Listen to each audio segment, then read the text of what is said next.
Alrighty, so let's start by giving the deck a quick shuffle, and then let's get into it. So I'm just going to have you select a card. So just call out stop right there. Great. This will be your card. We're not going to look at this for now. You got it? Okay. Let's just take it, bury it somewhere in the middle. It doesn't quite matter where, but at the snap of your fingers or whatever magic gesture you want to do, because apparently you're an idiot and that does nothing. You can spread through the cards and realize that one of them has now changed from purple on this side to red. So let's take a look and see what that card is. And you wonder, what might that card be? You don't wonder, this is a magic trick. So you already know what the answer is. Of course, it's your card because that's how magic works. But for now, we're just going to leave this card up here in my pocket. There we go. So I'm just going to leave that there. And let's give it a few more cuts just like last time. And here, go ahead and just call it stop again. Right there? Okay, great. Go ahead and look at your card. Okay. Once again, bury it in the middle. And we're just going to go through it one more time. So once again, your card should flip over. Hold on. Your card. Frick. Did I do this wrong again?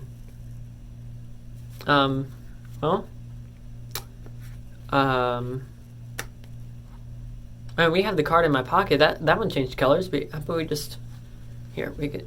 It was the Jack of Hearts, right? Now, as you guys just saw, this is a super cool card trick called the Red Hot Momma card trick. So if you guys want to learn a trick that has such a weird name, but it's true, that's what it's called. So you get that little double teleportation thing. So first it's bam, and then the second time it's, oh shoot, he messed up. Gotcha, fool. Right? So, I don't know, I just went ghetto. I mean, I live in the ghetto, but that doesn't mean I need to act like it. So either way, apparently I'm just on Rabbit Trail Kingdom today. If you guys do want to learn this trick, you're in the right place. So subscribe and ring the bell, smash that like button, and let's get into this super cool card trick right now. Actually, wait, before you go, these cards are 15% off in the description, just if you want it, so just know I've got you. Alright, so clearly this is a super fun trick, and here's how it works. So first you need to know the setup. You need one duplicate card of another deck. Preferably, if you're going to use like bicycle cards, you'd use a red and a blue, or two cards that have a different back, same face. You don't want to use something that have completely different faces because you want it to look the same, right? These are both Jack of Hearts and they're basically the same thing. Although when you put them in the light, you get a little bit more red on this one because this is the red ones. But you want them to look as close as possible, so you don't want to use something that's overly complicated and like a virtuoso for one and then bicycle for the other because they're going to look completely different.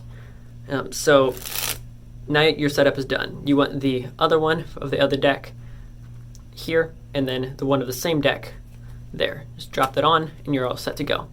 First, what I like to do is a riffle force, but not a force. So it's just a riffle selection. Reason being is that way the second time you do it and it is a force, they'll have already seen it. So the first time you go down, you do the same way that you normally would. So here we have the Jack of Spades, right? And you can even let them hold it. Doesn't matter. So let's say they hold their Jack of Spades. Now when they're holding it, so I'm just going to set it here for now. Give the deck a quick swing cut. What they think happened is you went like this. What you actually did, as they're looking at it, was a swing cut. If you don't know how to do a swing cut, there's tons of tutorials, but I have one already. And I'll leave it there. It was an earlier video, so don't judge the quality. But you do a swing cut. That way they think they're putting it in the middle. They're just putting it on top. This is a really, really easy technique to find someone's card, key card, right? But the only difference is you're now setting a different color on top, right? So there's their card that they set down there. Drop it on top, and you're all good to go. So you set the red card on top, go through, and now you found the red card. What you don't want to do is flip over the red card. You don't even want to set the red card on top. You give the deck a cut. So you found the red card, give the deck a cut at the red card. What that does is you now have red card, their card, and the other Jack of your normal deck on the bottom. And you might have seen that at the beginning during the performance because I came over here like this and, well, I might have bled there. But that's what happens when you have no one to help you out. And you can't see what the camera's doing because I'm on a phone. So you have it here, and what you're going to do is a double lift. Again, if you don't know how to do a double lift, there's many different ways, but this is the way I do it. So do a double lift. A double lift, of course, is taking 2 cards and presenting them as one. I have the tutorial there and in the description for you if you don't know how to do it already.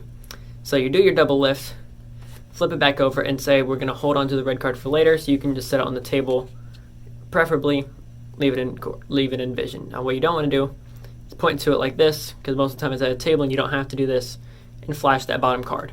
So do not flash the bottom card, because that, of course, is theirs. So this, once again, you can do some swing cuts or do some false shuffles first, and then do a riffle force. Again, if you do not know how to do a riffle force, of course you're just holding that break and picking it up there, right? So if you don't know how, full tutorials there as well. So you have their card, and you can just take it here, and even if you want to, you can let them take it and do it. So if you want them to bury it, feel free. As long as they know that it's buried in the middle of the deck, this time you're going to act like you messed up. So you're going through and waiting for the next card to change, then you can't find it, right? So of course there's nothing going to change because the only one is that one. So you go through it twice or 3 times, or if you want to be extra, 74. I don't know where that number came from. And then you say, well, since we don't have another one here, I guess we could just use this one that we put to the side because we were going to be done with it, but I guess we could use that one. And then as if you messed up, you flip over that card. And of course, is the spectator's card. So super fun card trick, and super, like, it's a staple in Magic, right? If you're a magician, you should know this trick. Do not just glance over this. This is a trick you need to know as a magician. Seriously, it's like super, super basic. So many concepts can come from it. You will need to know this one. And if you guys want to pick up these cards, as I said before, Cherry Casino playing cards, they are 15% off in the description below. You guys know I hook you guys up. So, I'll catch you guys in the next one. This is Card Perfect, signing off.